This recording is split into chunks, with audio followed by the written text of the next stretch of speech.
Yolları boktan, Yolları boktan. hepsi de kolpa.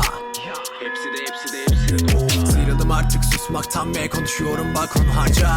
Bila bila bila bila diyen herkese dost konduracağım. Yolları boktan, Yolları boktan. hepsi de kolpa.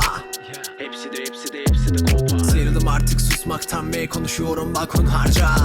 Bila bila bila bila diyen herkese dost konduracağım. İnanamam, karalamak gerekiyor, kanatı bok magazin o. Yalanı çok, konusu yok, atıyor top çamuru bol. İranı ko, piyasayı sallayamayan manyak o. Geriye dönüyor devran hep diyorsun, robotlara hiç bakmıyor. Biz piyon, ispiyoncu pis miyop, şemalini ederi kadar çek sifon.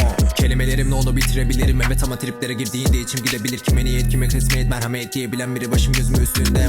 Malem diye dolaşabilen, evinden çıkamaz, ailesi bariyer kafeler geceler sineper, adımları kariyeri sahip olamaz tek bile. Sözlerim derinden anlam içerdiğinde, benim düşündüğüm tek anlayabilecek. Derdiniz olan bir şey arabada dinlemek ve gacıları ava getirmek. Diyeceğinde özgürsün lakin tavrınla bali. Şeklini koysana ortaya ibne, kalkışmayacağın işlere girmek. İş ne diyen tek iş bile olmaz, sabret kışlanı sen kurtaracaksın. Şıp diye damladı ortaya aptal, kendini kasma ve çabuk toparlan. Anladığın şeye örnek vereceğim, çetem hazır, silah belimde, param çok, sürtük evimde, hep kafa dumanı diye düşünemem. Yolları boktan, Yolları boktan. hepsi de kolpa. Hepsi de kolpa. Sıyrıldım artık susmaktan ve konuşuyorum bak hunharca. Bila bila bila bila diyen herkese toz konduracağım. Yolları boktan, Yolları boktan. hepsi de kolpa. Hepsi de kolpa. Sıyrıldım artık susmaktan ve konuşuyorum bak hunharca. Bila bila bila bila diyen herkese toz konduracağım.